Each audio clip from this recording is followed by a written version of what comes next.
大家好，我是麦克。那今天呢，我们继续来跟大家来分享赛斯资料的健康之道。那今天呢，我们开始讲它的这个正文部分啊。它正文部分呢分成几个部分啊，每一部分呢又分若干章，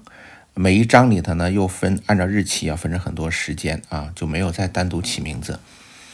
那它这第一部呢叫进退两难，里面是有9章啊。它前面几章的内容呢都非常多，那每一章呢可能要分成4节或者3节，或者几节来分别来介绍。因为这一个健康之道呢是在真住院期间在医院里头完成的，所以说它每一节的课的内容呢都非常的短。至于为什么这么短呢，有它的环境的原因，也有呢他想让罗早点回去休息，因为太长的话他不像在家就可以直接休息，罗还要开车回到他们的家，从医院回到家罗还要在家里自己做饭吃。所以说呢，真呢也是为了照顾罗他所以每一节课呢都不是特别长，那但是呢又很密集几乎差不多前面的时间每天都有一节课虽然内容非常短。所以这个里面呢，我们在学健康之道的时候，或者在这个领悟它的时候不要在意中间很多他们生活上的琐碎的事情你可以把它想象成这个健康之道呢，更像是在真住院期间他们的生活的一个的主要的几个记录这中间呢穿插了赛斯的很多的这个智慧的闪光的地方而不像以前的那些资料是以赛斯的智慧为主穿插了他们生活中的一些琐碎的事情这本书呢基本上差不多是一半一半这样的感觉所以这就是赛斯资料的正文部分。那我们现在开始从第一部的第1章开始讲起第一部呢名字叫进退两难这名字很有意思那我们看看第1章的内容。那第1章的标题呢就是关于本书的目的，以及关于蓬勃生气和健康的一些重要评论这是罗给起的名字。其实呢这本书呢它没有一个完整的章节和名录，那这些呢都是后来他们商量或者是他们觉得应该来这么划分。因为这里面的内容呢穿插了很多的是他们关于个人的东西，比如说这个赛斯对真的身体的健康的一些建议，包括他们俩生活治疗上的一些建议而有一些呢是关于书的，关于一个普适性的这种东西，然后呢它是穿插在一起的。那我们来看看我们的第1节。那非常好的呢是这一本书是从1984年的1月3号，就等于新的一年刚开始他就开始记录了我们看看他是都说了些什么第一小节就是1984年1月3号星期二下午4点50分。今天的10点的时候呢，罗说我从邮差那儿收到一个快递包裹，这个包裹呢是关于个人与群体事件本质的法文的译稿这本书出了法文了。我们的其他书也在翻译当中其他书也在翻译成各种语言，法语、德语这些欧洲的主要语言，西班牙语。他说我离家去邮局，并且将真的打字机拿去清洁真的打字机要清洁了。其实真可能后来也没有怎么再用过他的打字机但是罗呢还是希望真能够很快的康复出院，所以说他才做了这个动作也是对真的健康的一个美好的一个发自内心的一个期望，所以他就清洁他的打字机了。所以我今天下午呢晚了20分钟才到达真的330号病房真住在330号病房今天是比较暖和的，是华氏的32度华氏的32度大概就相当于我们的0度左右就是摄氏0度应该华氏33度就是摄氏0度，应该是这样子所以说对于这个纽约地区在纽约和宾州交界的这个地方，在冬天的1月份这个温度呢对他们来说就相对来说比较暖和了他说呢他太太就是真有水疗部回来了晚了些真每天都要做水疗的医疗人员非常忙碌餐盘也送晚了，但是呢真的午餐吃得非常好这个饭是医院来提供的餐盘3点15分，真开始阅读昨天的课，他读得非常好，甚至比昨天还好。他在3点35分看完。如果你的眼睛继续进步啊，他的眼睛开始好转啊，他以前眼睛开始有不太好了。我说，也许你总有一天会佩戴度数较低的眼镜，你可能会视力恢复到度数都会降低了。他显然对那个想法感到很惊讶。他说：“怎么可能啊？”他是惊讶的。你通过针对这件事情的惊讶你能想明白一件事情：针为什么对这个视力好转，或者甚至能配更低的眼镜的度数不太相信呢？因为这事儿没发生在他身上。可是呢，这个事儿呢是发生在罗身上了。罗的视力在几年前呢确实好转过，对，度数也降低了这次在他50多岁以后，你想想视力还能好转也非常的有意思在3点40分的时候，我替针呢剪了手指甲和脚指甲。这件工作比以前呢要容易一些，并且真的在我剪他的右手的指甲的时候，他叠起来的手指松开了不少。你看他平常的手指都是叠在一起的我告诉他这是另一个改进，也就是真的身体现在在持续的恢复当中。4点01分，一位叫 Betty 的新护士来测这个针的血压、体温什么这些的。当针正享用一块糖和一支香烟的时候，我在处理读者的来信。我以为他会放弃上课，时间已经这么晚了。但最后，当到了替他转成侧卧的时候，他决定口授短短的一节。下面就是赛斯说的。赛斯说：“我再一次向你们道午安。”然后罗说：“赛斯午安。”然后呢，赛斯说：“我将讲短短的一段，我要你们明白关于医药保险的情况的新的发展，为你们的好处而发生的就是他们在跟保险公司谈保险，因为真住院之后有很多费用需要保险公司来报销，对，他们要跟保险公司打交道他说这件事情对你们的发展是好事他说好吧。罗说补充一点，当你能够的时候，轻轻的按摩鲁伯的脚趾的顶端轻轻的按摩鲁伯的脚趾的顶端，指甲边的地方，然后呢或许稍微往下到第一个关节的地方，那个有助于增进身体的整个循环。之前他还无法反应，这只需要花一点时间就可以。一如以往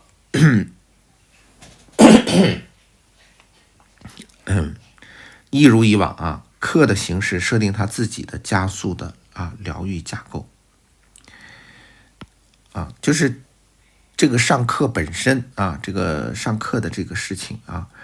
是来帮助他疗愈的是对他的疗愈是好的，加速他的疗愈的所以说他的意思是不用担心真在这个住院期间再继续传递赛斯资料对他真的身体是有影响。他说没有影响只会有增益的。他说呢，按照我讲述时的那些节奏就按照我讲课的这些节奏，我也许会，也许不会回来。就是回来的意思就是因为他中间每讲一段他就要休息一下，休息一下的时候呢，一般像以前赛斯会讲完让真休息一下，他会再次回来再接着讲但是这时候呢他告诉罗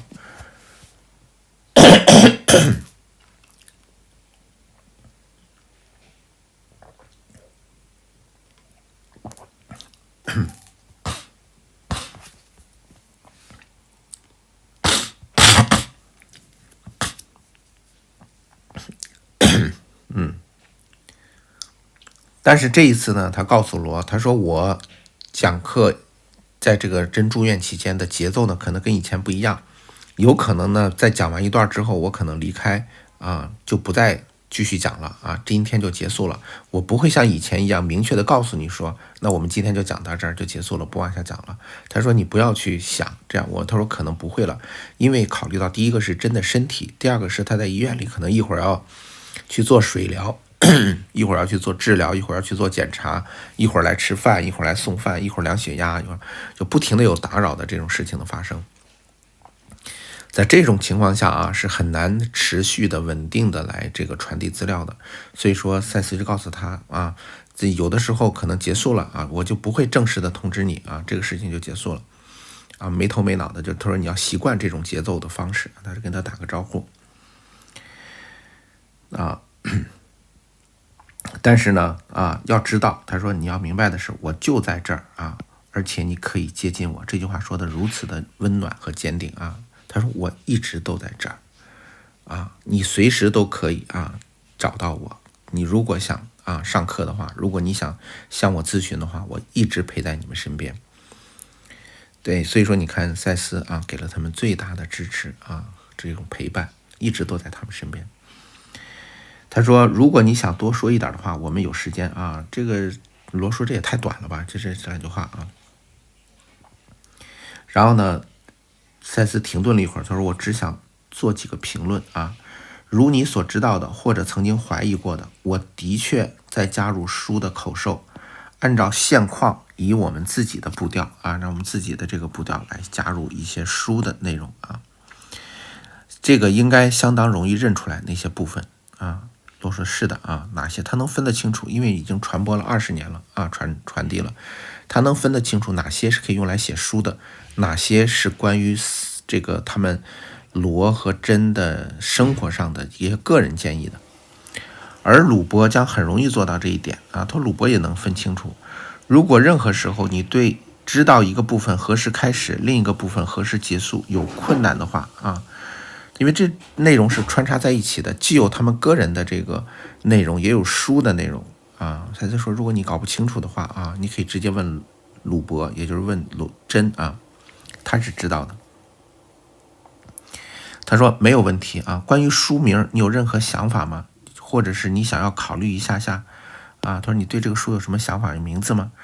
这赛斯说，我稍晚会给你一些资料的啊，连带着其他的一些导言都会给你的。啊，他说好吧啊，然后他说是啊，然后这时候真说是我啊，真说最后这句话不是赛斯说的，是我说的啊，这是他说稍晚会给你一些资料啊，这是真说的。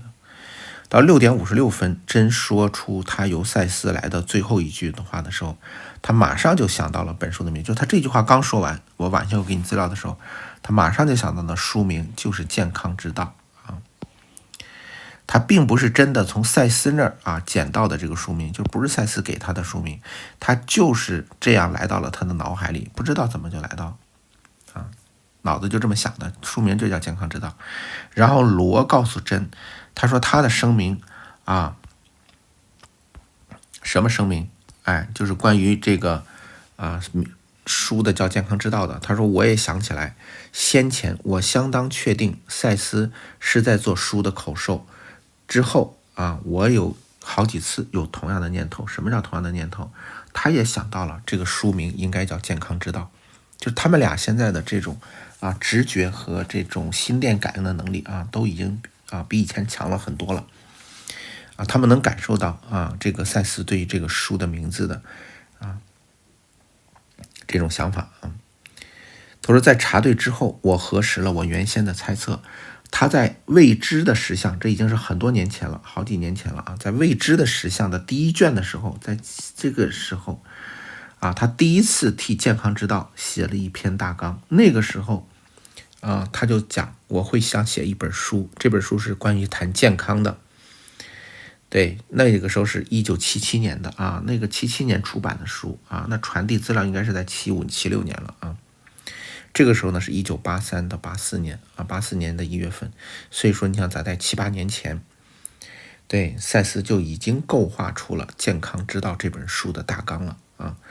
所以说这本书呢，并不是说啊临时的想法啊，突然想起来写这样的一本书。关于健康啊，是赛斯早就想谈的一个主题啊，他只不过之前有很多更重要的话题没有谈，他没有把这个主要精力放在这儿，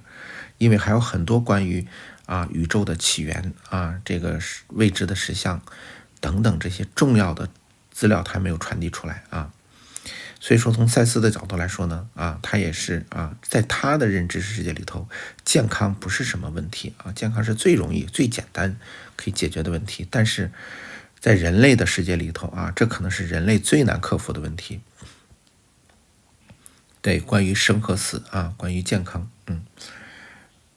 本书的第一行啊是很娱乐性的，我说，并且念了赛斯有关保险事宜的声明给他听。他指的娱乐性指的就是保险的事情啊。对，因为我也不知道太具体的，应该他跟保险公司他们俩在拉扯啊，在讨论讨价还价，关于保险的一些条款的问题啊。并且并没有预期他今天会给我评论啊，我为此也曾感到惊讶，他怎么会谈到保险的事情啊？一个赛斯怎么会关心这种事情啊？其实赛斯是让他俩安心，说你们现在跟保险公司在讨论这些很琐碎的、很头疼的、很麻烦的这些关于保险条款的这些事情，说其实是啊，对你们的以后是有帮助的啊。确实是有帮助的啊，因为珍和罗他们俩有特殊情况，如果你在美国生活过，你就知道，他们俩应该是既没有上社保啊，也没有上医保，就是他俩属于自由职业者，他不像正常工作的人啊，那个企业或者是根据这个规定啊，他们是有交社保和医保。他们俩作为个人啊，自由职业者，他们应该自己去买这些保险，但是我不知道他们是买还是没买啊，因为那个时候还没有后来的什么奥巴马的强制医疗保险呐，这个医疗保健计划，那时候是没有强制的，是自愿的。而这个时候，如果他们没有买保险，或者在他们生病之后再去买这个保险，其实是非常吃亏的，因为这个生病很多时候医院是不在保险公司是不再给承保啊。因为它承保的前提叫做体检啊。第二个呢，就是如果你已经生病了，那保险公司的给你啊报销的比例啊、条件啊，包括保险费啊，都非常的苛刻的。因为你明摆着嘛，你已经生病了，那你上来你就是来消耗保险公司的这个已有的这个保险费用的。对，所以说，因为我不太了解这个细节，他们当时是怎么买的，什么样的保险啊？但是可以想见一下啊，并不是那么容易和顺利。啊，两个没有稳定工作的自由职业者啊，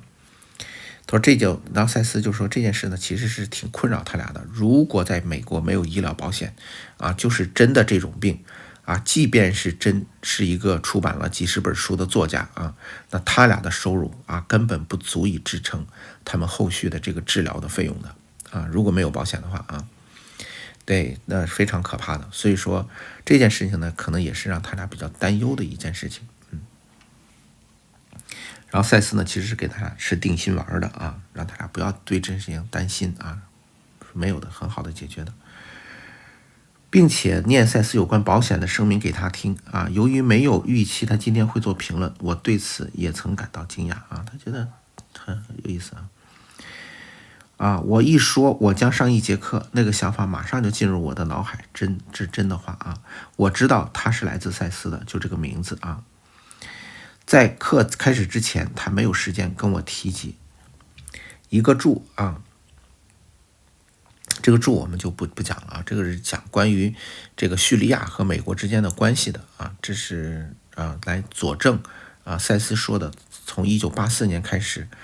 世界开始进入一个比较好的一个时期啊，一个比较好的阶段啊，这是一个赛斯的一个给他们的一个怎么说，相当于一个预测吧，或者是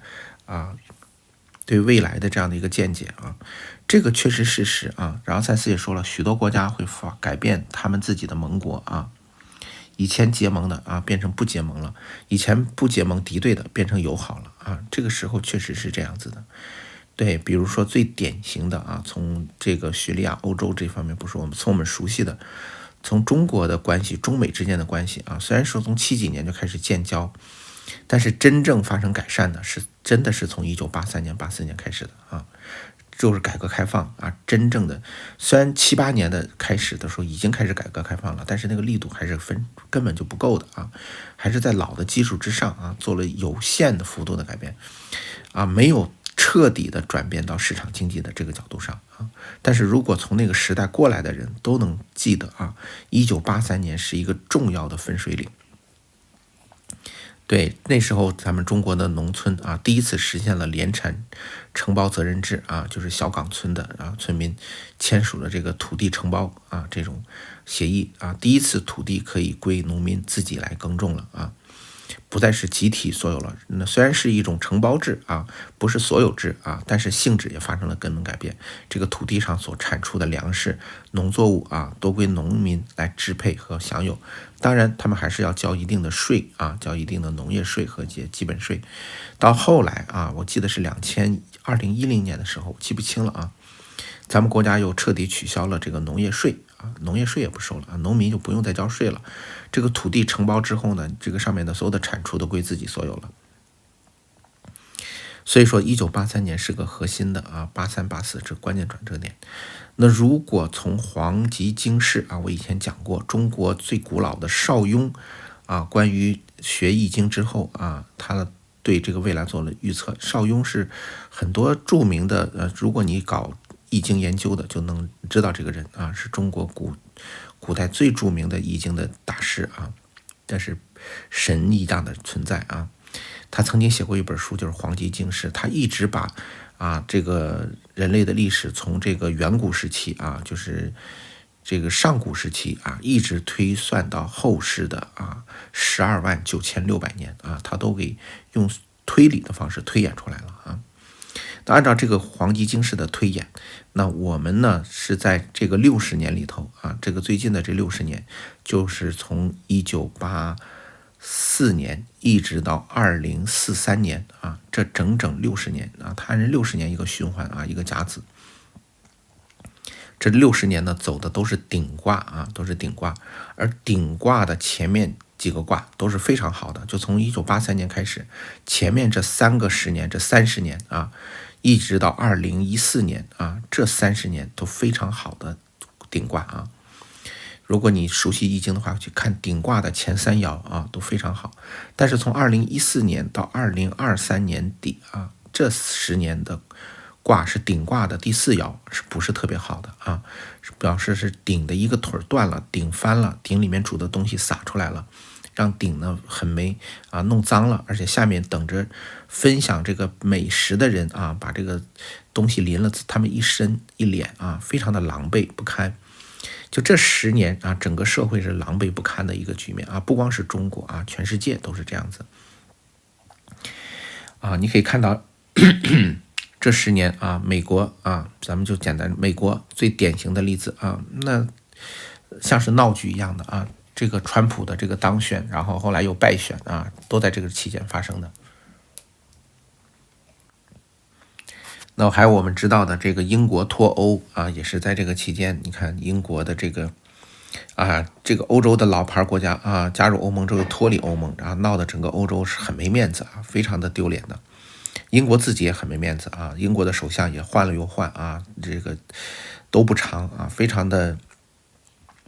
就这个10年啊，整个世界给人家的感觉就是非常的搞笑啊，非常的滑稽，非常的狼狈啊，非常的丢脸啊。这个整个世界都是这样子啊，各个国家你仔细去观察啊，或多或少都有这样的一种景象的改变。所以这个时候呢赛斯讲从1984年开始啊，整个世界都开始向好。这84年正好是顶卦的第1年啊，从84到2043啊，整整这60年，所以说非常有意思。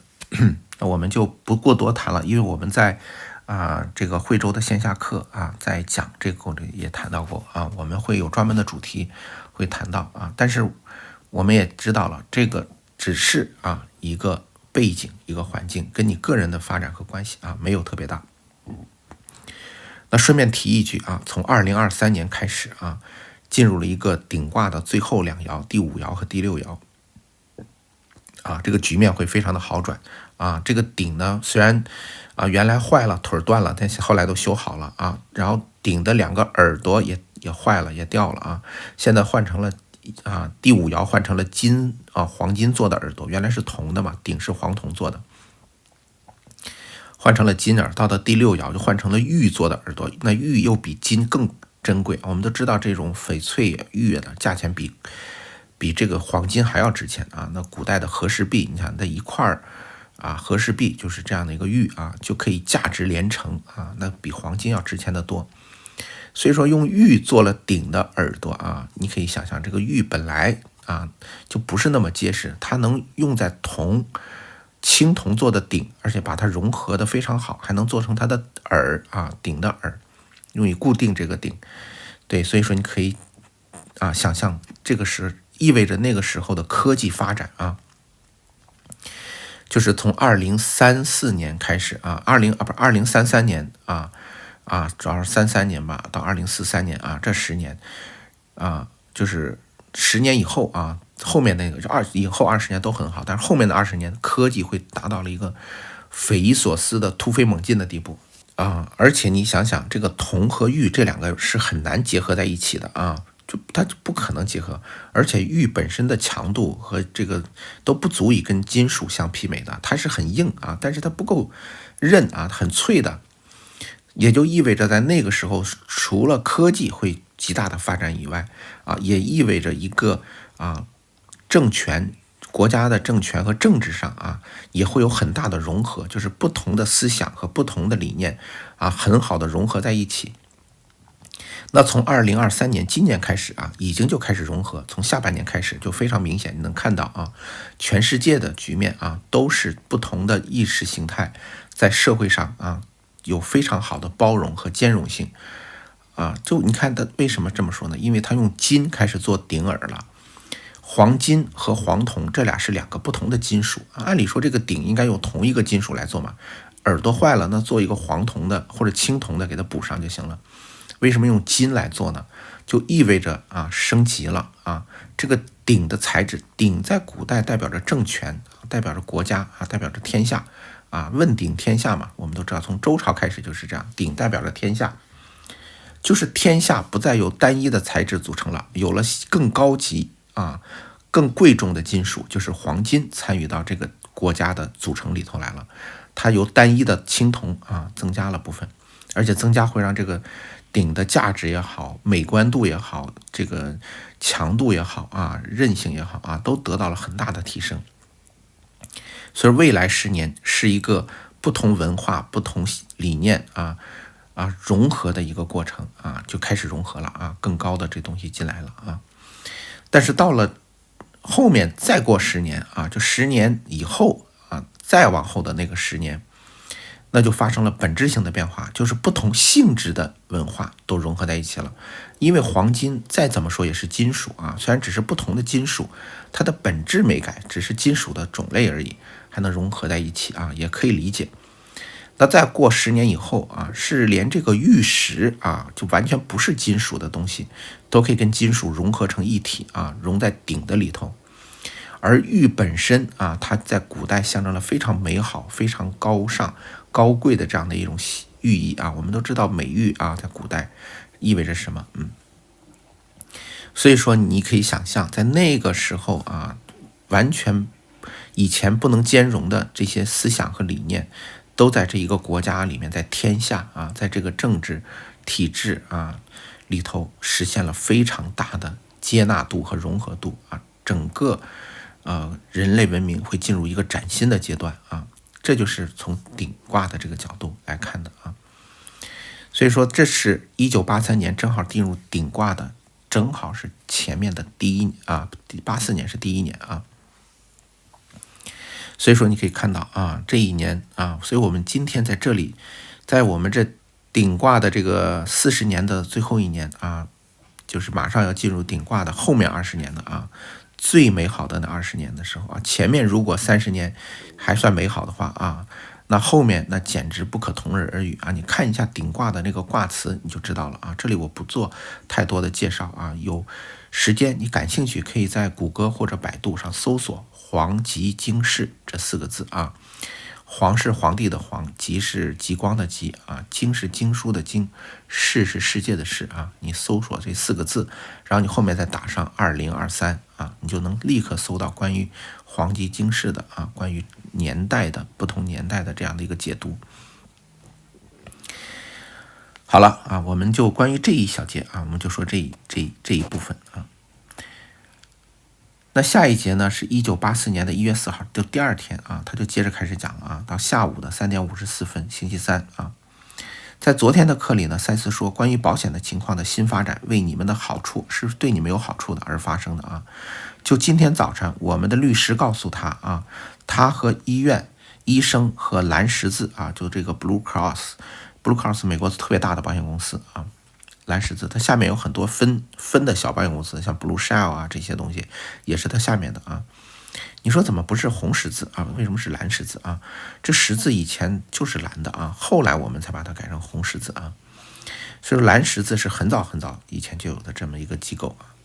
跟健康、疗愈、恢复啊都有关系。十字嘛，其实是象征着那个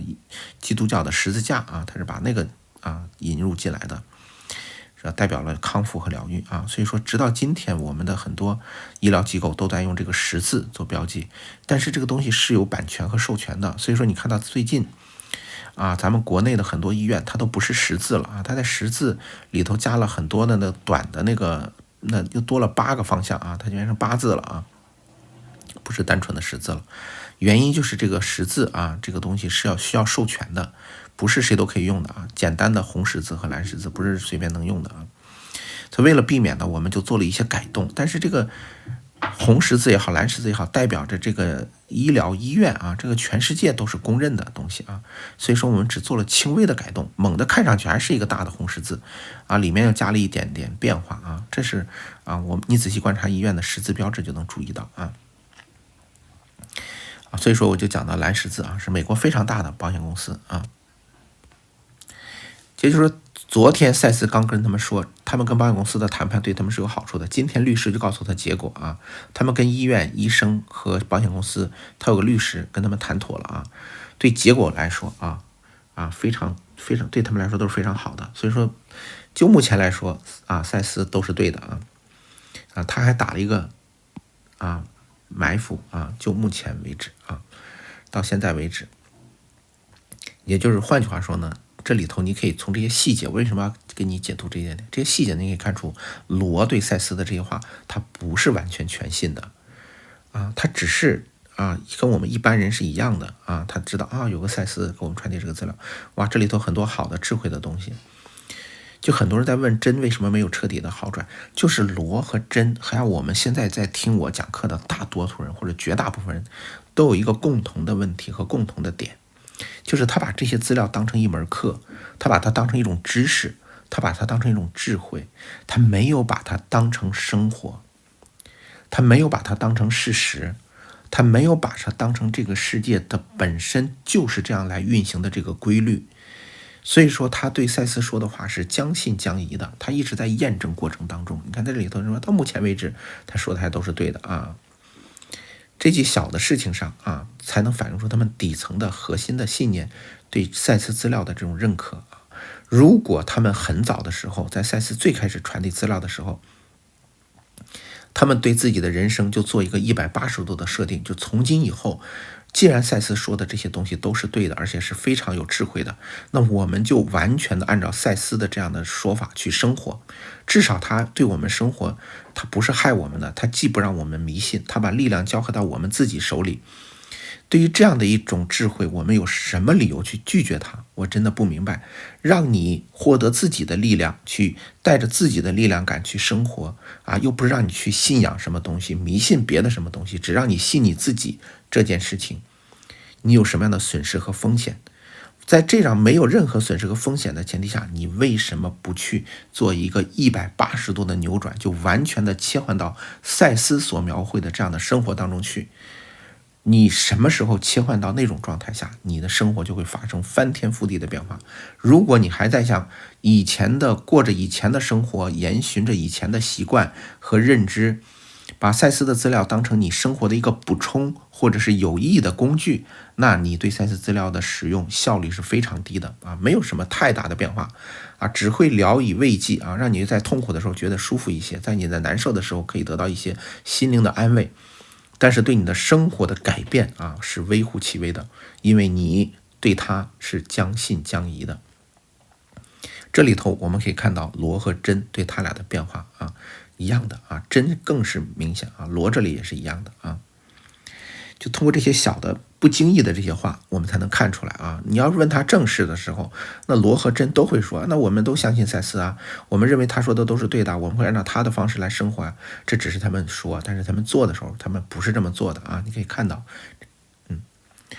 我们在聊天的时候啊，真吃了一顿好的午餐。当我回信的时候，他开始读昨天，他给读者回信啊，开始读昨天的课，并且再次的表现良好，一如平常的以他的左手握住纸。他说，昨夜他有一段短短的忧郁啊，他忧郁了，心中暗自踌躇啊，他是否还会走出医院？你看这里头啊，暗处他是否会走出医院，走上街？对。他这个点啊，这一点点的忧郁，这个东西确实是他的底色啊，是他的根本。你想，他都担心了，他走不出医院了，他好不了啊，在医院就直接挂掉了。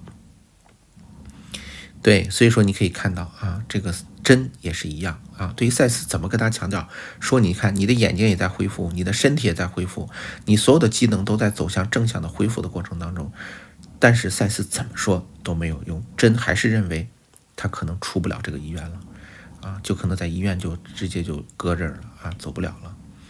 而这时候距他最后去世还有9个月的时间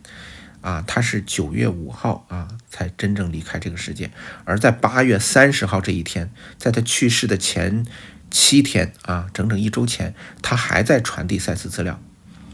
一个人还能传递赛斯资料啊，还能通过通灵的方式啊，跟另外一个意识层面上或者能量层面上做链接，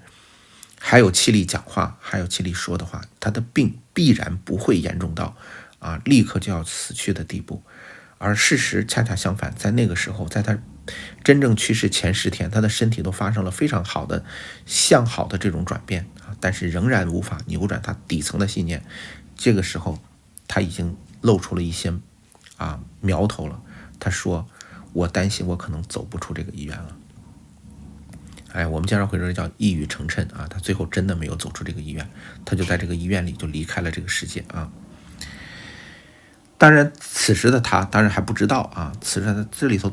直到这个时候对他还有无数种的可能性，他仍然有好转的彻底康复的可能性在他身上发生的，但是他没有跟那个去校准对准频率啊，他跟这个最终走不出医院的自己啊，跟这个可能性的自己啊，他调准了频率了啊。不过他借由对自己说撤掉并且记起赛斯的资料而将自己拉了出来。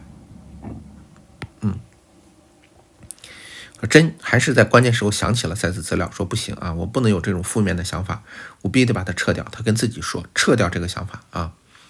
所以说他也做了一些挣扎。那他到最后他是不是真的撤掉了，那只有他自己知道啊，他心里怎么想的事情他只有自己知道，那别人谁也不知道他到底心里是怎么想的啊。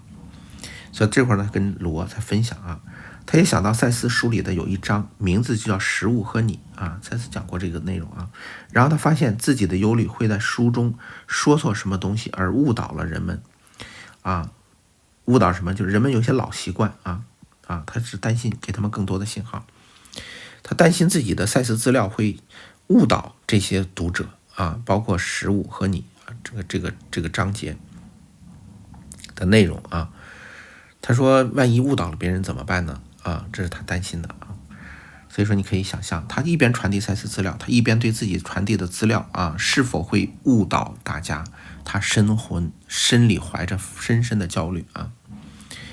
那这样的话，他这种拉扯非常强烈啊，非常的拉扯。你看，一边在传递他认为非常对的东西，一边又担心这个东西对世人会产生不好的影响。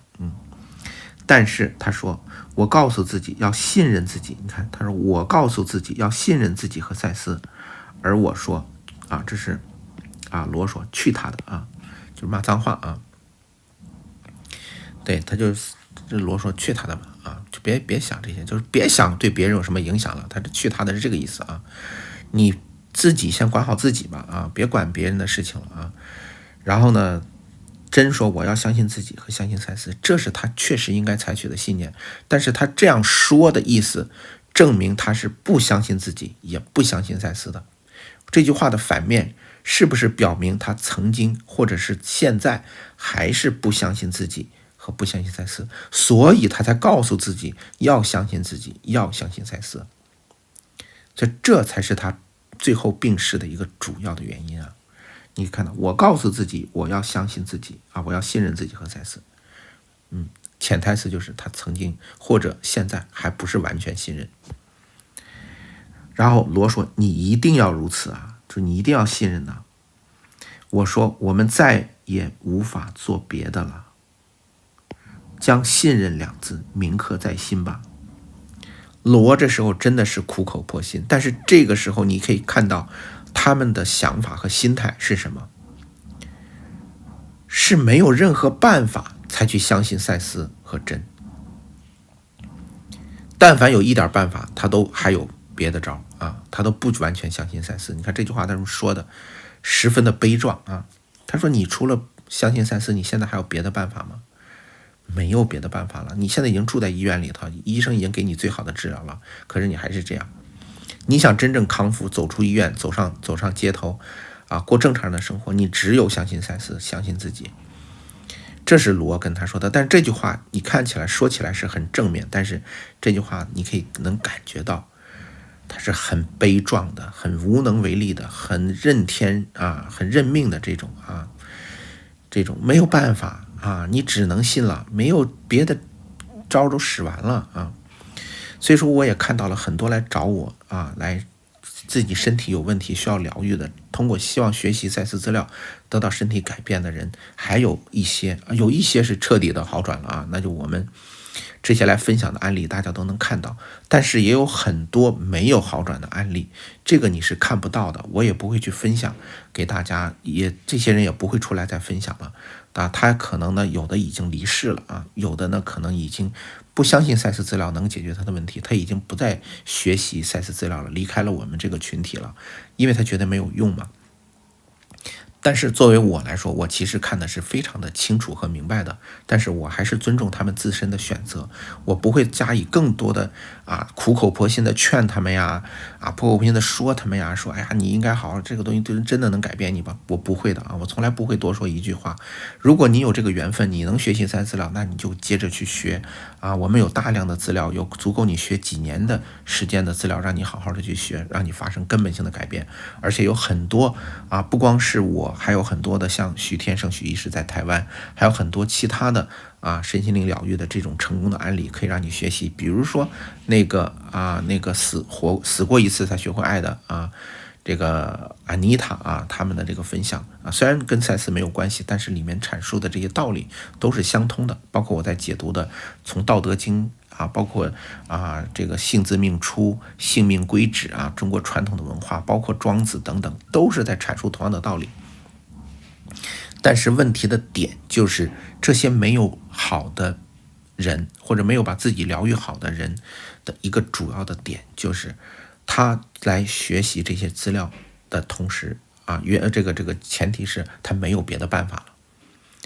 他是没有招了，没有办法了，他抱着死马当活马医，抱着试一试的心态来不得不相信赛斯资料。我想问你，他这时候是真信呢，还是抓救命稻草呢？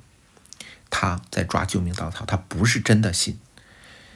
他的出发点还是想解决自己的身体问题，他还是想向外求，想通过这个别人赛斯资料来挽救自己的生命而在这个过程中他不是真信的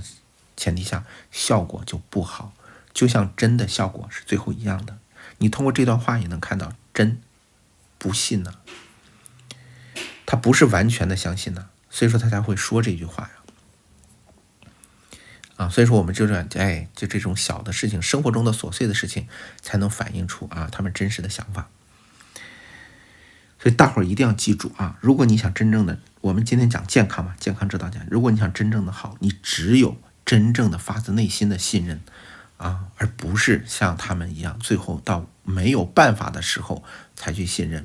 而这种信任的方式看似好像非常有效，因为我只信你，我不信任何人了，而不是，是因为你没有选择了你才信，而这时候你不是真信，你还是把它当作救命稻草来处理的护士量了真的体温，华氏98.3度，我的天，我开玩笑说那几乎是完美的几乎是完美的一个是体温那这个体温应该是正常的，非常应该是36度8左右吧，我记不太清了。反正大概在美国来说，用华氏的摄氏度，你大概记住，只要这个体温达到100度就是属于发烧就是他们跟我们的摄氏度是不一样的美国是一个非常神奇的国家它是一个原来的英国的一个殖民地，曾经是啊，它是这个从英国那边啊，它归英国管了很多年啊，后来独立了，独立战争变成一个国家，但是它却保留了英制的很多东西啊，它独立之后反而保留了英制的很多东西，很神奇啊。而在其他的这些国家，一些英联邦的国家反而已经不再用英制的东西了啊，比如说加拿大啊，全是公制的啊，公升、公斤、公里。你到了美国，你完全懵啊，完全蒙圈，特别的懵啊，因为它全是英制的啊。对，它的容量是加仑啊，它的重量经常是磅啊，几磅几磅的啊。然后呢，还有盎司啊，还有这个什么英里啊，还有很多很多的单位啊，包括温度，它坚持用华氏度啊，它不用摄氏度。他自己都不嫌麻烦啊，我们都替他累啊，他跟全世界都不一样，他就这么别扭啊，他也不在乎啊，他就这么别别扭扭的这样过着啊。而那些英联邦以前的国家，比如说包括印度啊，曾经的印度，包括后来从印度分离出来的巴基斯坦，包括其他的加拿大、澳大利亚这些英联邦国家啊，都已经改成英制了啊，不是都改成公制了，除了保留一个这个驾驶的方向上，他们还保持靠左行驶的这样的一个跟我们是英国的这个传统的这种习惯啊。那其他的都变了啊，那都变了，那没有办法啊，很有意思的。对，而美国呢，正好驾驶方式跟全世界大部分国家是一样的啊，是靠右行驶的，但是这些计量单位却又完全跟他们不一样啊。在货币上跟英国也不一样啊，跟英镑也不一样啊，但是它有些东西是完全是一般的照办的。所以说你就知道啊，在大概这98.8度这是正常的啊。然后赛斯就直接就来了，他说我祝你们再有一个美好的下午啊。然后他接着说，活下去的意志可能会被怀疑、恐惧和合理化所损及啊。赛斯提到了活下去的意志，这是一个非常人之所以能活下去，这个活下去的意志是关键啊。如果连活下去的意志都没了啊，那就不可能活了啊。这个呢，可能就会被你的怀疑、恐惧和合理化所损及啊，会损伤你的活下去的意志。怀疑是什么？怀疑就是刚才珍和罗干的时候，怀疑能不能走出医院。恐惧担心我这个病好不了了啊。合理化就是这个按照医生的说法，按照现代医学说法，我这个病可能无法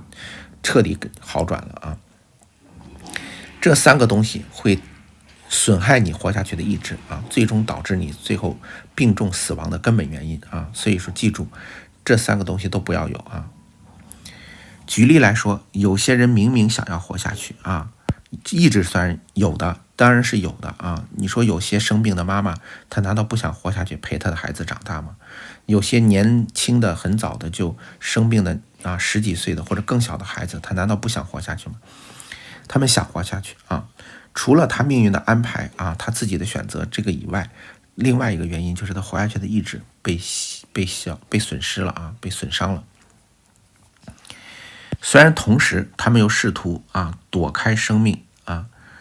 躲开生命就是离开生命啊。表面上看起来很想活下去，显而易见的，这个导致他们的冲突了啊，内在是冲突的。这种人会阻碍他自己的动作和进步。他会变得过分关心自己的安全，记住啊，过分关心自己的安全本身是损害你的生命的。很多人说，那我都生病了，我还不关心自己的生命安全，那谁来关心？我病在我身上，我痛苦，我知道，我当然要关注自己了。你过分的关注自己过分的关注自己的健康，确实是损害，因为你关心你的健康，就会让你怀疑、恐惧和合理化你的病症啊。这三个东西都会阻碍你活下去啊。记住不要过分关注自己的生命生命安全啊。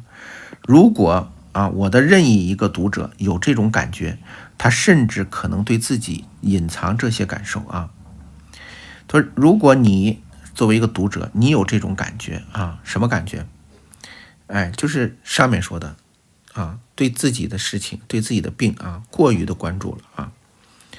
然后他们甚至可能对自己隐瞒这些感受他会隐瞒的。我没有怀疑，我没有恐惧，我没有合理化它我相信我能好，我觉得我可以的啊，这个怎么样，他是会给你喊口号啊，但是他内心深处可不是这么想的，甚至他自己都蒙骗了自己，告诉自己我没这么想，我是积极乐观的，我是想战胜病毒，战胜病魔的。这种情况下是他隐瞒了自己，他对自己都隐瞒了，他自己都看不到自己的内心本身是恐惧、怀疑和合理化这个病症的啊。赛斯啊，一针见血的指出来，很多人说我没有啊，对，是没有，因为你自己骗了你自己啊。他们将集中注意力在他自己的国家和世界的其他部分，社会里的所有的危险上，直到他们自己被吓倒啊。对安全的整体的忧虑，仿佛成了对他们无法控制之状况的一个十分自然的、合理的反应。啊，赛斯说话虽然非常的文雅和客观啊，但是如果你能读懂他的话啊，他说人真的是很难听的，是很损的啊，就属于这种啊，这个骂人不带脏字的这种啊，这个优雅的绅士做的事情啊。如果你读懂这句话，我翻译成一个比较直白的话来说，你就知道啊，他说的很损。他说，你把社会上、国家的世界上的这些所有危险的事情，你天天关注他们发生的事情啊，比如谁又被枪杀了，什么哪里有发生枪击案了，哪里有什么得病，谁又死了，怎么啊，等等等等啊，你天天关注这些事情上，你其实就想给自己的身体得病无法好转不了找一个合理化的借口。你说你看谁不也死了吗？那谁得病不是也不行了吗？那谁不是意外也死亡了吗？那谁不是还有在战争中生活在不如我呢？就是这种合理化啊，是你自己不自觉不自知的。所以说简单说一句，我们不探究底层的逻辑，这里我们以前讲过很多次了，但我们探究它是没有意义的。我们只要去改变，你探究到根本，你还是改变不了的自己的这种臭毛病，这种坏习惯，天天关注这种负面新闻还是没有意义的。你要做的就一件事情，就是不再看，不再读，不再让这些负面的新闻影响你，只看那些积极乐观啊，这些正面的东西就行了啊，就这么简单啊，没有别的道理原因。你说你非得给我讲清楚，我看这些负面新闻对我有什么样的伤害，我要给你真的把它掰开了揉碎的讲得很清楚。当然我们也讲过啊，但是它对你来说没有什么用处，你还是不改啊。这是第一。第二，你越知道这个东西，对你的伤害会更大，因为你刚开始一时半会儿你不可能马上就改变，你还是会过多过少的关注，瞟一眼，瞄一眼，看一眼。虽然不像以前一样打开了仔细的阅读啊，一边阅读一边害怕啊，不会这样了，但是你还会这样。而那个时候你又知道这个对你的健康有非常大的影响的时候，那你就变成什么了啊？你既管不住自己，不自觉的偷看了几眼，又害怕这个东西对你的健康影响，那对你的伤害就更大了。所以说不要管它啊，就直接改自己的习惯。归根到底，你生病了，你痛苦不痛苦？你想不想好转？想好转。想不想活下去？想活下去，那就只有一条，把你以前的所有的信念做一个180度的大转变。你以前所有的思维方式，所有的生活习惯全部改变。以前爱看什么的，现在通通不看；以前不看的东西，现在通通都去看。啊，把你的思想以前认为对的，现在都认为是错的；以前认为那些错的东西，把它现在都认为是对的。你只有这样180度的转变，你的生命才能恢复到健康的状态。因为你现在的生命现在已经不健康了，就真来说，已经朝向死亡的路开始前进了。而如果你想回归到正常的健康之道上来的话，不论对真还是对在座的听众身体有疾病的这些人，你必须得改变你自己的想法和信念。如果你不想改变这些东西那你的身体不会有真正好转的那一天记住，改变自己才是疗愈自己的开始。这种改变是从根本上改变，不是表面上我改个小习惯，我以前这个吃素，现在开始加一些肉了，不是这么改变的这都没有根本性的改变。根本性的改变就是从根上做一个颠覆性的改变。对，如果不做你就很难跳出以前的这个模式和这个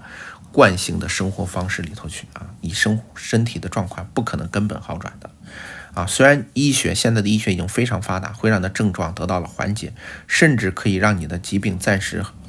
痊愈啊，但是你的信念系统不改，你的底层逻辑不改啊，还会影响你的，以后还会这些东西会造成新的病痛的。所以这里头我说这个话我虽然不是医生，跟医生没有任何关系，但是这些年里头这3年里头有很多来找我，有很多身体有疾病的人通过私信的方式来找我，因为他们有病的人很少在群里头或者在公开场合去提到这些事情有些是他涉及到个人隐私羞于启齿，有些呢是他们已经处在一种负面的情绪，他对这个群里头大家这种热烈欢快的情绪他觉得格格不入，他甚至很难接受的。他一般通过私聊的方式来找到我通过我跟他们的这种交流沟通我看到了很多人都已经康复了，走向了健康之道彻底的恢复很多严重的病一夜之间就彻底好转。我也看到了很多人最终无法改变沿袭着自己的旧的思维模式继续下去有一些人真的离开了我们虽然我们学习灵性的人都知道灵魂是永生的，但是在这个物质生命这个肉体来说这个生命确实是结束了所以说我说这些话都是由我的一些实际的经验和案例告诉大家的我看到那些好转的人的一个最大的改变，就是彻底的改变了自己的想法信念系统过着跟以前完全不同或者截然相反的生活，然后他们就彻底改变了他们的病也彻底好转了。如果你这些不想改，还是以前的旧的模式走惯性很难改，尤其是在生病的时候，自己的动力能量意志力都不够的话那就很难改变了而这时候需要的就是你坚定要改变。这实际上涉及了一种偏执狂这是一种偏执狂。赛斯说的话很难听这是你的偏执狂，它可能变成一种如此强而有力的反应，以至于接掌了一个人的生活，并且渲染了所有的计划所有的人生计划都被它渲染了。偏执狂就是只看那些不好的，当你跟他说这个世界有好的时候，他都不相信了。你的生命中有没有这样的人？有的。你的生活中有没有这样的人？有的。他们从小不能说从小，他们成人以后，他们只看这些负面新闻，他们生活中被这些负面的东西充斥着包围着，而且他只相信这些才是世界的真相这种弱肉强食、尔虞我诈、资源匮乏、地球马上环境就要崩溃、人与人反正全是那些不好的东西，他是坚信的。而这种状态已经变成一种偏执狂了看看你身边有没有这样的偏执狂有，不要管他，那是他的事情，你自己先改变自己改变了你自己，这就是功劳很大的一件事情了。那他的问题到了时候他自己会解决，他也会改变的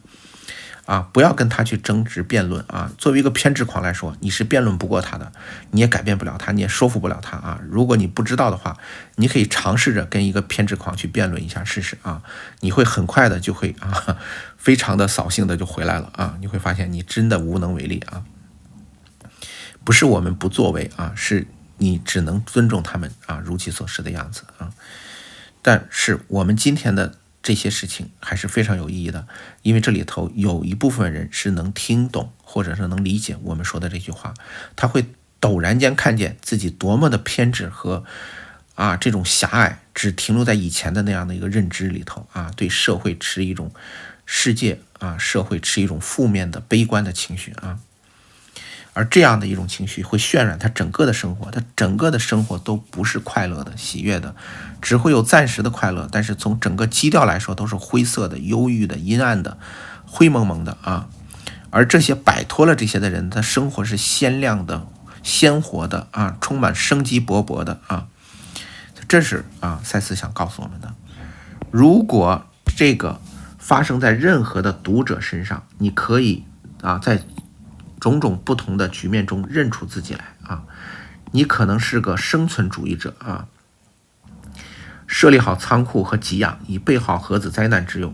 你可能觉得保护自己和家人免于灾难是十分正当的，不过在许多这种例子里，人们对来自外界的危险事件如此担心，其实是对他们自己的能量本质担心，害怕它可能会毁掉他们。这种人大有人在啊，尤其是在欧美这些国家，尤其是在美国啊，别的国家我不知道有没有啊，应该也有啊，欧洲也有。他们担心这个世界早晚会爆发世界大战核战争早晚会打响那他们最好的办法就是自己建一个堡垒这里说的仓库是翻译的问题它不是仓库他会建立一个这个避难所建立一个避难所，然后把里面储备上食物够自己在里面生活一两年的而且最搞笑的是，很多超市会配合这些人推出系列产品，比如说Costco 就会有这种储备的这种食物是一个大的那种托盘它给你都配好了各种肉蛋奶什么罐头什么水它都打成了一个完整的包装就是像那个木托盘似的，几吨重的你可以买几个托盘一个托盘可能够你生活半年的它打上几个托盘这样的东西，你可以买了之后由叉车直接插到你家里去你可以把它运到你的地堡里面去生活储备着那这些食物也是有期限的，再长也会只能储备个10年或几年然后这个食物就得换一批就废掉了也造成了极大的浪费，但是这样的人大有人在赛斯说这些人就是干嘛就是觉得自己很合理，我保护自己和家人的安全，我作为一个男人，我有这个能力，我做这些事情难道不应该吗？你不做是因为你没有能力你不爱你的家人我爱我的家人我要为他们制定一个非常好的安全计划，即便发生世界大战，也要给他们提供一个安全的避难所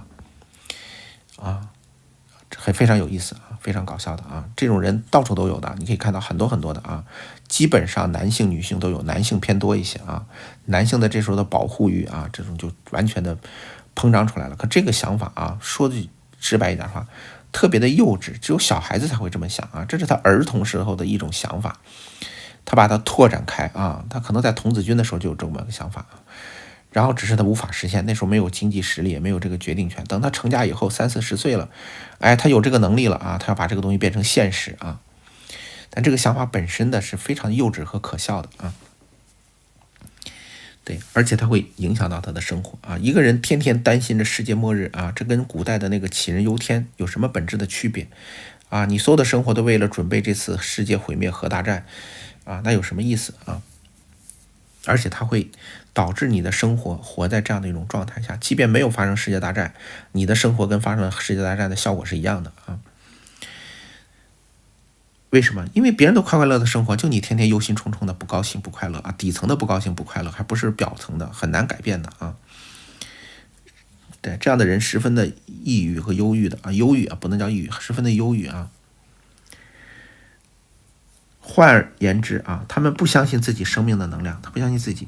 他们不信任自己身体的自然机能，也不接受这个机能作为一项生命的礼物，他们反倒在每一点都在质疑，甚至有时候是屏住呼吸，等待着某件事情出差错这是有这样的人就恐怕世界不乱天天等着看新闻发生一件大事情哪发生一件大事什么火山喷发、地震这种灾难性的事情降临了他会有一种莫名的兴奋表面上看起来他是善良的，为了人类健康和福祉的，天天都是把这种挂在口头的，其实他的心里头是有很阴暗的层面在里头的用赛斯的形容就是非常形象屏住呼吸等着大事发生，天天等着看新闻，哎呀妈，有一点点失望今天新闻没有大事发生没有地震、火灾、火山喷发地块断裂、日本沉没这种事情发生他觉得好遗憾当然他不会这么明显他会有一种淡淡的忧伤说哎呦没有发生什么大事第二天又满怀欢喜着打开新闻看看有没有。对，这样的人多吗？多，这样的人挺多的他不相信自己生命的能量，不相信自己是由能量组成的，不相信自己可以永生不死，他反而担心自己会被什么这些意外战争甚至环境污染就把自己给整死了他在担心这些事情甚至担心自然灾害会让自己的生命瞬间消失。对，所以这是很有意思的这样的一群人啊。其他人也许真的阻碍了身体本该会动的那部分啊，他身体本来会动的那部分，但是因为他们这些信念让他自己动不了了，因此他们就这个跛行啊，就是跛行就是走路一瘸一拐的啊，或者收紧他们的肌肉，他们的浑身肌肉是非常紧的，紧张啊，真就到了一个极端的地步，他的浑身肌肉都是收紧的，收紧到自己的，你想想一个人的肌肉几个小时、几天、几个月，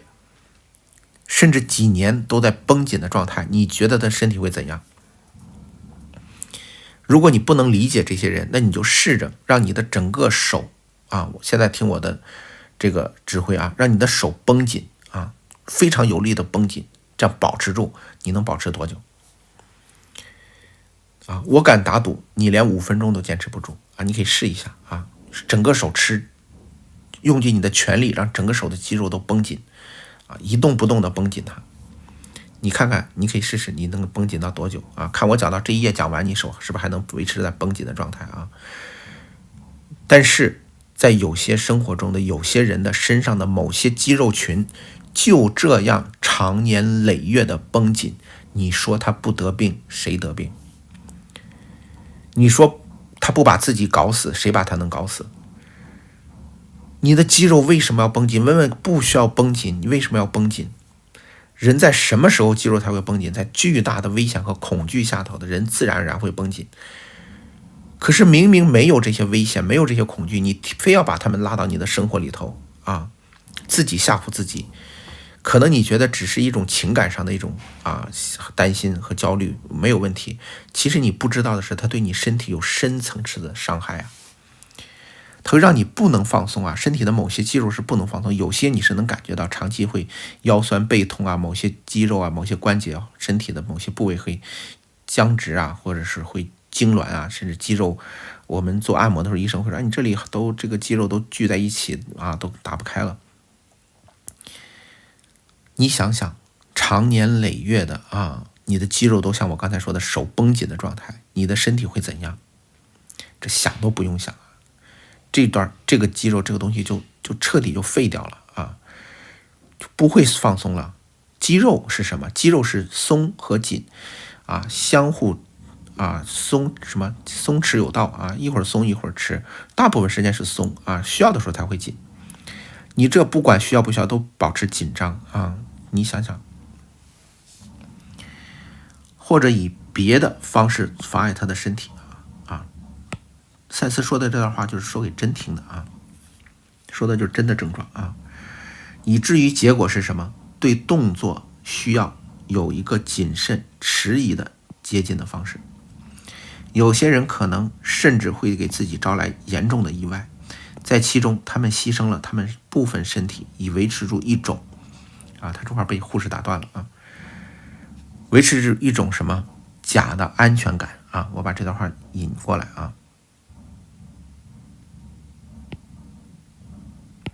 维持一种假的安全感。对，所以这就是赛斯想传递的这句话啊。什么叫假的安全感？就是他准备那些避难所呀，他做那些预防措施啊，都是在维持这种假的安全感包括他让自己的身体不要移动太大呀，他的身体移动都带有迟疑和谨慎的方式。有些人你看，有些人做动作很小心的，为什么？他迟疑和他谨慎，这种迟疑谨慎，他认为是保护了他的安全，但这是假的安全感。而我们的身体真正运动的时候，是可以随意的、不加思索的去运动的不用这么谨慎的。你看看那些小孩子，他们在运动的时候，他们在玩耍的时候，他们做的动作可能会让你特别的担心他们会受伤，但是他们很少受伤。当然他们也会受伤，但是他们根本不在意，很快就会好。我只是说你看到他们做动作，还有你回忆起你在10几岁时候做的动作那些身体上的动作是根本不加思索的，甚至做出一些根本自己头脑都想不到的一些动作出来匪夷所思的一些动作但是都非常好。而相反，你恰恰是非常谨慎的、非常迟疑的做一些动作的时候，它却在损害你的行动能力和你的运动能力，久而久之，你的运动机制就受了限制啊。所以说没事参加一些活动啊，经常保持一些体育运动和体育活动是对你的身体非常有好处的啊！不要处在这种养尊处优的生活状态啊，为了避免身体受到伤害而不敢去运动啊，这是非常危险的行为啊。对，这个护士来量血压就给他打断了啊，但是呢还要了一个冰的姜汁汽水啊，就是这个姜汁汽水，这美国才会有啊，国内好像很少有这种姜汁汽水啊。一般人喝的时候很难喝得惯它的这个味道啊，但是喝惯的人是特别喜欢啊，喜欢的人是极不喜啊，喜欢的人极喜欢，不喜欢极不喜欢啊。对，这个 ginger 啊 water 这个东西姜汁汽水，他说他做的很好，显而易见啊。然后他又为赛斯说一句话啊，他接着又说这句话很重要啊。当真为赛斯说一个句子的时候，他也感觉到其他要来的句子，而围绕说出的句子的那些句子啊，他形容就好像纵使我说的是最底下的句子，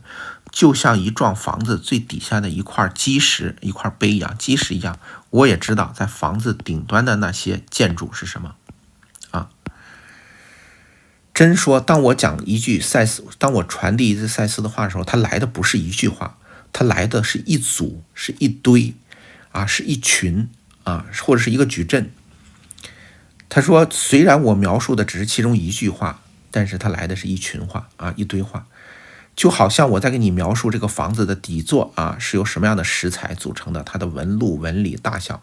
但是我的眼中看到的是整个房子。虽然我描述的只是其中的一个基石、一个基座的一块石头啊，它是这个意思啊。所以说，你知道赛斯资料它来的时候，在真的脑海里头它是这样子的。所以有时候你读赛斯资料，有的时候你很难完全理解，或者你只能理解它其中的某些层次，是很简单的，而不是很容易理解的。为什么？就是因为赛斯资料它传递过来的时候，它就是这么整块的来的，它整个概念来的。它一来就是一个叠加着很多层，是从地基一直到房子成型的整个过程都来了。而这个时候真不得不一句一句的说，因为他无法把这一堆话全说出来，人的限制嘛，语言的局限性嘛，结构性的东西嘛，他只能一句一句的说。但是他来的时候可是一栋房子里面来的。就好比我举一个形象的例子，你就可以理解。比如说你正好买了一个大房子，买了一个大别墅，特别漂亮啊。这个别墅可能有500平米这么大啊，一个超大的别墅，3层的结构啊，非常的精美，装修的非常好。然后呢，你想跟你的朋友来描述这个别墅，你不能用照片，也不能用视频，你只能用语言和文字来形容你的这个别墅啊，你的新家，你的梦中的这个房子。你描述的时候，你就会发现语言多么的苍白和无力啊！你可以写很多字，可以写出几千字来啊，一点一点的描绘你别墅的每一个细节，每一个从建筑、从格局到外观到内部的装修啊，到它的风格，到它的格局，到它的小的装饰、软装。但是你我都清楚，你这样的一个文字，不论你多么的详实和详细，多么的结构化，多么的合理化，你永远都无法把你真正想表达的表达出来。因为你住在里面，你跟这个房子合而为一的那种，跟房子合在一体的那种感觉和感受，和这个房子本身的这些带给你的体验啊，你是无法用语言把它描绘出来的。啊，这种家的感觉啊，这种房子对你的这种你和房子之间的这种链接啊，这种气场上的呼应和这种内外的连通的这种能量上的链接，这种气场啊格局能量场上的这种链接是无法描述的，更别提那些最简单的，连房子的这些细节你都描绘不清楚啊。我举这个例子是让你明白，赛斯资料它过来的时候，它到了真的脑子里的时候，就像一栋别墅直接进了真的脑子。但是它不得不从这个房子的地基开始讲起，一直讲到一点一点讲。他能讲多少，那只有看他的表达能力和赛斯的对这个人类语言的组织能力来定。赛斯这么高的智慧的人，可是面对这样的一个人类语言的局限，也是有一定的限制和局限性的，也是无能为力的。所以真正好的读者是能从赛斯的这些线性的结构化的语言描述当中，他能够通过内在的链接和底层的感受，能够感受到这样的一栋房子的存在。而只从表面文字来读赛斯资料的人是没有这个能力的他只能通过文字来读，他会觉得既读不懂，又觉得没什么意思也领悟不了这其中的深意和智慧所以这就是它的主要的赛斯资料的特点这时候真用这样一个形容和比喻来给你阐述了然后呢，他就把这条注念给他同意他刚才说的那个话的一个正确的版本他说这是对的几乎像是即刻感受一座新的高大结构，只不过是由字组成的真说赛斯资料传过来，就像即刻有一个高大的结构物结构物就是一个你可以想象成一个建筑物，但是它不是建筑，它是一种概念是一种思想，是一种智慧它是有结构的，但是这个结构确实又很难用我们的这种线性的方式来，它是个立体的，你很难用线性的单维的一维的角度表现出来的它只不过是由文字组成的这样的一个结构物这是真他来形容赛斯资料传过来的时候的感受和体验是什么在他喝了这个姜汁汽水之后他念到他出他把他这个前面记录下来给他念了一下，因为他不知道这中间又量血压又喝汽水他都忘了他前面说到哪儿了，他给他重复了一遍他前面的东西，然后他再接着继续对，然后确定这个房间的病房门是关好的，他才能继续保持安静。然后这就是刚才前面那句话的来历。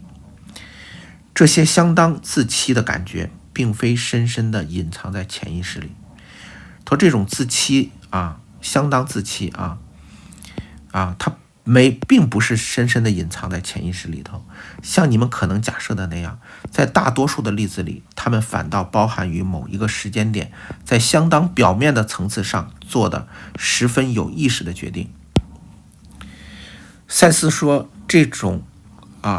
对自己的不信任对这种自身能量、生命能量的不信任，对自身能力的不信任而去外面去寻找那种假的安全感，他说这种事情并不是像你想的，它是深藏在潜意识里头，让我们觉察不到的，而恰恰相反，它在你的生活中的很多的时候，在有些时间点上，它是非常的明显的，而且是你一个非常有意识的一个决定它并不是潜意识的，他们并没有被忘掉但所涉及的人们只不过对那些决定可以说闭上了眼睛，而假装他们并不存在只不过是要使他们的生活显得平顺，来保全自己的面子。当他们非常明白那个决定其实的确是依据非常不稳定的基础的时候这句话我翻译一下可能你不知道他想说什么。他说大多数人明明知道自己这样做是不对的，也是不应该的，但是他为了表面子上，他不想改变，像我刚才说的180度的大转弯，生活来了一个180度的大转弯，他不想这样子。为什么？他觉得这样很没面子。他更认同以前的自己和以前的生活，因为他如果不认同，他就不会过那样的生活，他内心还是认同的。这时候你让他完全的推翻以前的生活模式，这种信念甚至底层的思想都完全的推翻，他自己都不能接受，他觉得很丢脸因为以前自己天天抨击的，以前自己评判挑剔苛责的这些东西，自己今天都要把它接受为正确的东西，他自己心里这道坎他都过不去。就便他心里过去了他听我讲资料，听我讲了几年，他心里也知道这些是对的，他还是顾及表面上别人会怎么看自己这件事情上，他还是在乎这个面子，他不改，他不做改变啊，他依然我行我素，沿着旧有的生活模式和习惯，他不下决心做180度的转变，他就继续做他以前的事情，就是他有面子啊。所以说这次赛斯就一针见血的指出来你们顾及面子对你的影响有多大，对你的损害有多大这里头他说的非常的透彻和清楚虽然他的语言没有那么直接比较晦涩，但是我把它给说的直接一些对，所以这时候任何现在身体上还有病痛的这些小伙伴们你要听好了说的就是你你是不是能改变不要再怀疑能不能改变，改变就是非常快的一个事情几天的时间，你的身体就会完全的转变痊愈。如果你对这件事本身就不相信，你说怎么可能几天就变好那如果你连这个也不相信的话，那你这个对你的效果也没有那么大你如果还相信要慢慢的来病来如山倒，病去如抽丝这些如果是你坚信这一些那真的对你变化不大。如果你相信了那你只是碍于面子而没有采取行动，那你损失就太大了这里头我前头已经说了很多了我们就不再重复这些事情了。赛斯说我不希望简化事情，不想把这个复杂事情说简单，但是这种决定在儿童里面是非常容易发现的我们在小孩身上可以发现什么呢？一个小孩可能摔一跤变得很严重，擦破了膝盖然后呢如此严重以至于他至少暂时的可以就是腿一瘸一拐了，走不了路了，上不了学了。这样的一个小孩子往往对事情的这个理由是相当的清楚明白的，他是非常明白怎么回事的。他可能会公开的承认跟他的小伙伴说我摔那一跤部分是他有意选择摔的不能说全部，至少是有部分是有他故意的成分在里头呢，以便他可以错过学校里他害怕的某一个考试而那个孩子呢，很可能这样想为了产生他想要的结果，受伤只是一个小小的代价相对于他惧怕的考试来说摔一跤不算什么，这是他的内心的想法而在同样的情况下，如果是一个成人也因为类似的事情受了伤，对，但是他不会主动承认的。那这里头再举个例子比如说如果一个人因为办公室的一些他害怕的事情，比如考核评估但是呢那个成人呢，他很可能这样一个反应感到羞耻。什么样反应？就是承认说我是故意的摔跤或者生病，是为了我害怕办公室里将要面对的事情。所以这个面子很重要，他不愿意承认。那因此呢他就骗过自己，他就告诉自己我生病不是因为我想生病，是因为自然这种无常也好，这种意外也好，或者是自然环境的不好或者疾病病毒等等，所以我生病了。他不敢承认这里头有他自己的成分在里头，因为他觉得这样很丢脸他不像小孩子那么坦诚他可以保全他的自尊心不过在这样的例子里头，成人们会觉得自己是那些他们少有或者没有掌控力的事件的受害者。那在这样的事件里头，他会觉得什么？生病自己是受害者被传染被感染都是受害者。而作为受害者来说呢，他就可以甩锅了，这跟我没关系我是被害的。但是呢他久而久之这种事情频繁的发生，总是每次都是把自己置于一个受害者的角色，每次都说自己没有办法，对，这就明明是自己的选择他却把锅甩到外面去。那这样的结果时间长了以后会怎样？时间长了以后就会变成他对世界以及异常事物的恐惧会增长。为什么？因为他觉得不可控这世界发生的这些变数不可控，这些意外不可控这些疾病也不可控，自己什么时候得病也不可控。那在这样的一个局面下，他就恐惧这个世界，恐惧外在的东西。他其实是因为骗自己骗太久，自己也不知道是自己导致自己生病的直到他变得颇为不合理为止就什么就是已经恐惧到了不正常了啊。不过在大多数的例子里头，那些内在的决定仍能很容易的被够到，就是好像啊，我们都已经无法去了悟到它背后的这个运作是这样的一个机制了，就感觉不到。他说其实不是啊，是能察觉的。但是当人们下决心要保全面子的时候，他们将根本的拒绝受那些是他们自己的决定的啊。但是当他不是不知道，他知道啊，有时候也能知道，但是他为了保面子，他不愿意这么承认啊。人们决议啊，他这话，人们决议要活，这个决议用的是英文这个 will 这个词啊。will 这个词既表示自己的意志啊，想要做什么，也表示将要做什么，这在英文里是一个词啊。自由意志就是 free will 啊 ，free will 就是自由意志啊。而行动或者不行动啊，这是他们决意要活，他就可以做或者可以不做某些事。有些时候不做某些事情是可以活下去，有些事情是要做某些事情才能活下去，不一定的啊。对，但是首先有这个一个决议，有一个意愿啊，意志，到了一个很大的程度，他们决定自己的人生事件。他们可以决定自己的人生事件，不论他们是否愿意对自己承认这个啊，而且他们决定要死，他们不会承认这件事情，就是他们最终那些没有活过来的人，是他们的决定要死啊，而不是他的有意识的决定，是他内在的潜意识里头决定自己要死。对，你说怎么会有人想死？不会的啊，不会。但是他的潜意识里确实是这么想的。比如说，我们看到真前面说的，他说我觉得我不可能离开这家医院了，我可能走不出去了。那这种想法从他的底层来说，是不是想死的心态啊？如果你不想死，你怎么会想到我走不出来了呢？那你说他是因为对病情的判断啊，他的恐惧、担心，他得是这些。我们抛开这些前因不说，结果是不是他最终认定自己走不出医院，认定自己离不开这个医院了？那认定的这件事情是不是决定要死的结果？对，所以说我们明白这个道理，就知道很多人为什么怎么医治他都医治不好，因为他要死的这个意志是非常的坚定的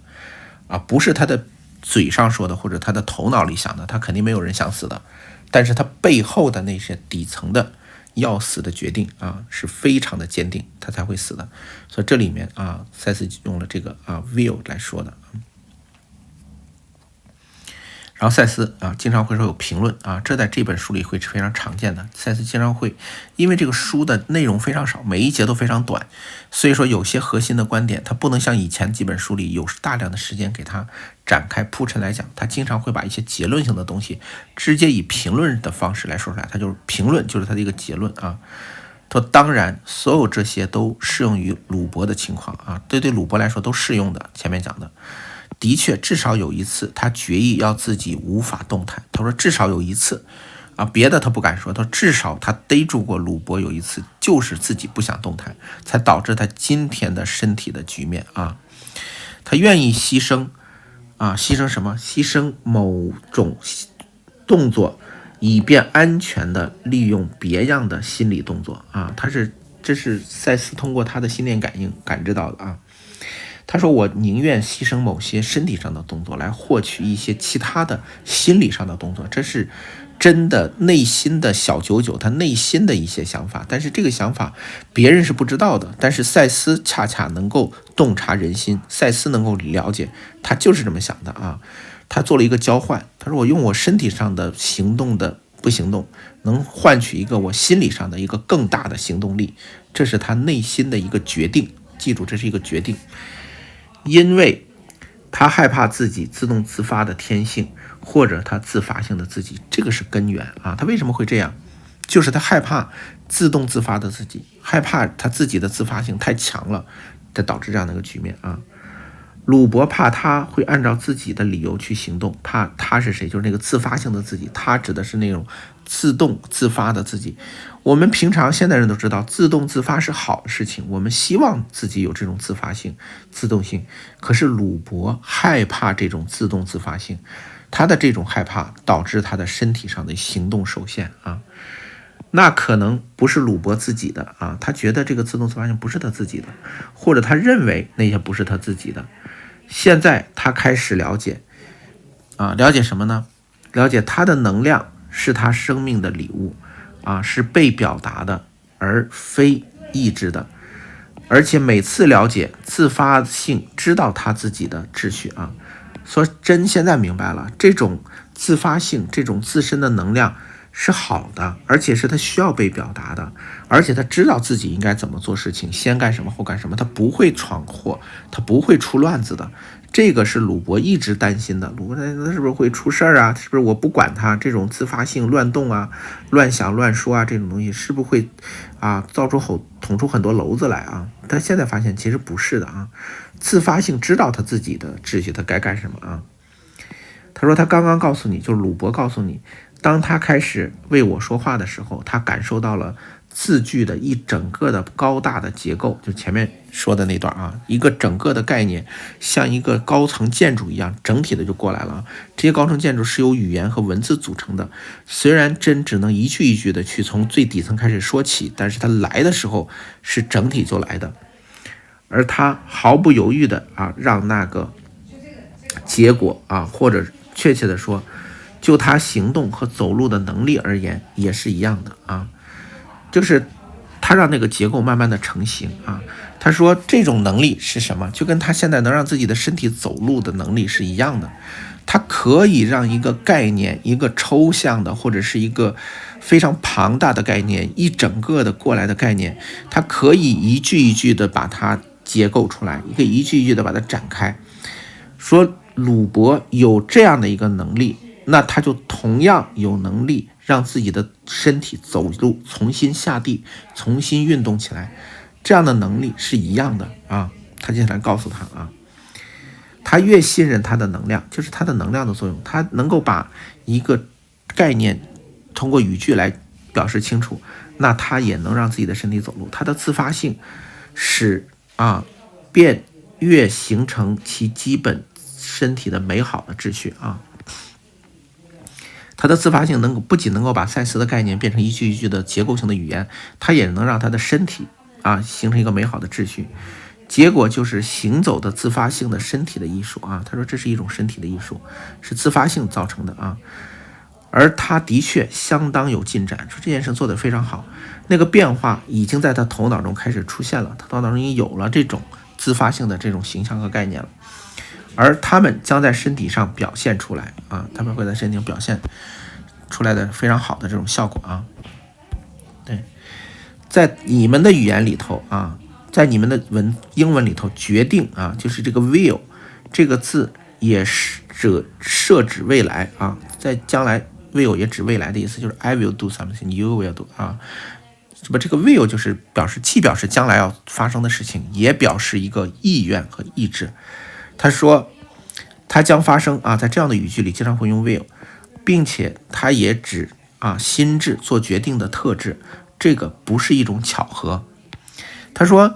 未来发生的事情和你心智要做决定，它在英文里头是一个词儿啊，都是 will 这个词儿。will 既表示你的意志，比如说 free will 就自由意志啊，它既表示意志又表示将来。他说这个不是一个巧合啊。换句话说什么意思？他想告诉你的不是巧合，什么意思？他的话外之音想告诉你的就是你今天的这个决定就是你未来可以成型的那个结果，就是你的认为只是一个决定，心理上的决定，它会直接导致的结果就是未来，你的未来就是由你今天的决定造成的啊。所以说你 will 什么，将来就会呈现什么，说这个不是一个巧合啊。我也许会回来，这就是他的套话啊，不用说了，我一直在旁边，你可以随时接近啊。所以这一章的内容呢，到这呢基本上就结束了。然后他说呢，这是你最近最长的一节课了啊，这是说真，这节课内容确实比他以前的短的来说长多了啊。真也同意啊，他喝着他的姜汁汽水，并且在我念本节的这个其余部分给他听的时候，他还抽了一根香烟啊。这节内容非常好。当你在念的时候，我不想打断你，这是真和罗说的啊。真说，但我开始得到他对一大堆事情要说的这个话，就是在他念的时候啊，他得到了赛斯想说的一些话啊，他将谈到癫痫啊，他是害怕自己的力量，而将之短路的一个结果啊，他下一节会讲这个问题啊。次人格也是一样的，因为你可能将你的行为怪在别的东西上啊，而导致你的次人格就第二人格啊。对，我还得到真说，他将说，以一般的说法，我们无法进入你们在任意时刻的所有的这个资讯啊。他说，你们进入不了你获得的所有的信息啊，你们没法在一个时间点上获得所有的资讯啊，你只能一点一点的获得。就是我虽然给的你是一个完整的，像一个大楼一样的整个资讯，你只能一块砖一块砖的来理解我给你的这个东西，它是这个意思啊。因为你在意识上太难去加以整理了，你无法用意识去整理、分析、分类，但是我们真的是对它有意识的。就是它虽然不能用语言意识去理解它，因为它是超出了我们的线性分析和逻辑理解，但是并不意味着我们不知道它的存在，而是为了实际的目的只好假装我们并不知道为了让你的脑袋不至于崩溃，让你不至于发疯，他只能告诉你说我们不知道那么多，我们只能知道这么点儿。但是其实你知道吗？你知道的你完全知道。我们的生活中很多这样的事情发生了，都是这样子的就是当你有时候你说我不知道怎么来形容和表达的时候，但是并不意味着你心里不知道，只是你不知道怎么用语言来表达它就经常会有这种时候。他以前说过的我们自己无所谓无意识的那个部分，其本身是十分有意识的就是你觉得你不知道，其实你都知道这是他想跟你说的。到了7点10分的时候他跟珍和他一起做了一个祈祷，普通的祈祷，他就离开了珍回到他这个超市买了点东西，然后回到家吃饭，9点45分才开始吃晚饭。所以说你看罗这一天也是非常的辛苦快10点了才吃上晚饭。对，他想加一些注，就是今天的赛斯资料里有一些令我回忆起真有罪的自己的资料，恐怕本书是不可能避免的了，至少有些时候可能要提到这个有罪的自己这件事情。好了，这一节的内容我们就先讲到这儿。那最后我还是祝大家有神奇和美好的一天。那我们后面的内容呢，在下一节再继续介绍。